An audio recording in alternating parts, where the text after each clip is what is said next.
आपल्या या ठिकाणी महाराष्ट्र पोलिसांचा मनापासून आभार व्यक्त करायचा आहे, कारण की आम्हाला माहिती आहे ही छत्रपती शिवाजी महाराजांची भूमी आहे आणि ह्या भूमीवर नक्कीच महाराष्ट्राचं पोलीस प्रशासन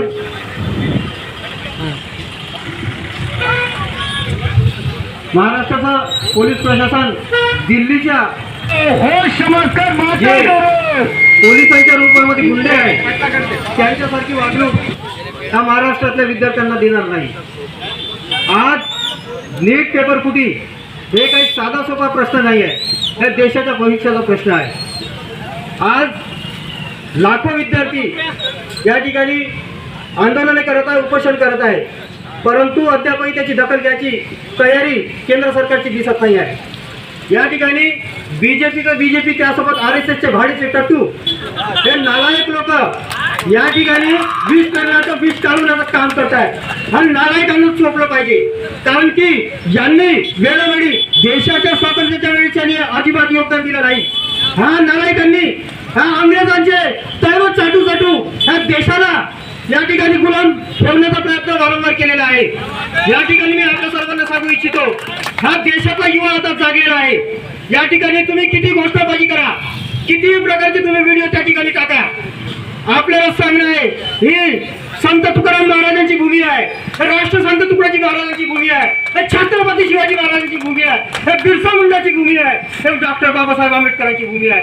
आपल्या सर्वांना लक्षात असलं पाहिजे।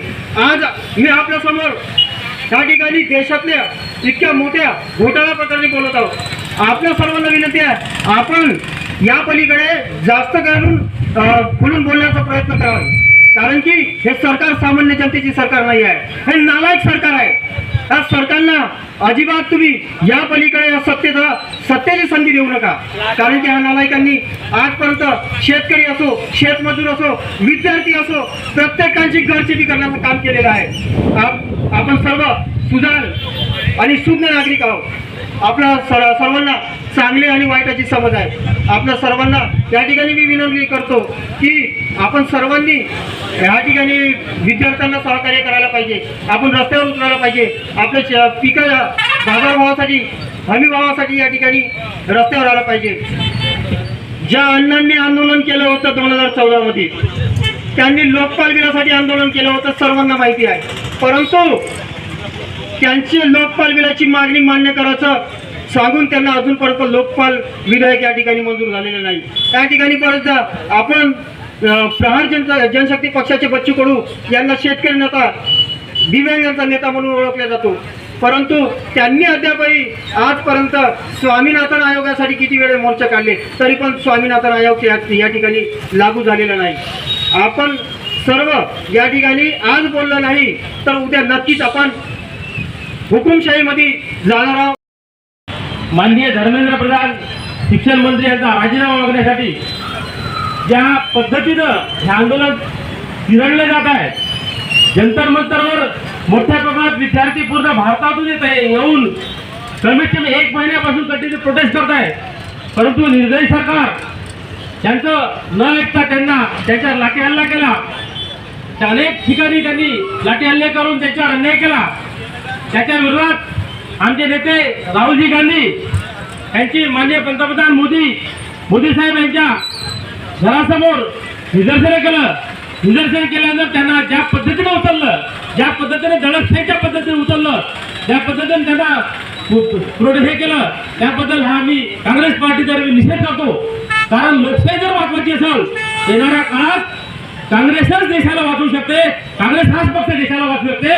लोकशाही वाचण्याचं काम हा काँग्रेसनं का इतिहास जर पाहिला, पुढे इंग्रजाला पळून नेण्याचं काम ज्यावेळेस काँग्रेसनं महात्मा गांधी असो, पंडित जवाहरलाल नेहरू असो, इंदिरा गांधी असो, यांनी जे मोठं काम केलं, त्या म्हणून काँग्रेस हा देशाला वाचवू शकतो। येणाऱ्या काळात काँग्रेस पक्षाच्या पाठीशी भक्कम उभं राहिलं पाहिजे, कारण ज्या पद्धतीनं शिक्षण क्षेत्राला कचरा केला यांनी, ज्या शिक्षण क्षेत्राचं पूर्ण अवलंबन केलं, कारण भविष्यात एखादा नीट पेपर फुटत असेल तर भविष्याचे डॉक्टर जर त्या एखादा जर चांगले जे टॅलेंटेड डॉक्टर येत नसेल तर भविष्यात असे बोगस डॉक्टर येईल तर पूर्ण आरोग्य सुद्धा धोका देणार आहे. कारण एखादा ऑपरेशन करताना जर बोगस डॉक्टर तुमच्या जीवाला धोका देणार आहे. म्हणून शिक्षण क्षेत्र बरबाद करणे सरकारनं, कारण शिक्षण आरोग्य हे मूलभूत अधिकार आहे. तो मूलभूत अधिकार येणाऱ्या काळात गदा येणार आहे. मग प्रत्यक्ष पाहता परिस्थिती लोकशाही राहते का नाही हे आपल्याला विचार करावा लागणार. जोपर्यंत तुम्ही संविधानाचा सन्मान करणार नाही, जोपर्यंत तुम्ही लोकांचा मूल्याचा हक्काचा अधिकार हे करणार नाही, त्यांच्यावर लक्ष देणार नाही, तोपर्यंत हे काँग्रेस सरकार, काँग्रेसच्या काळात अनेक असे चांगले चांगले निर्णय झाले.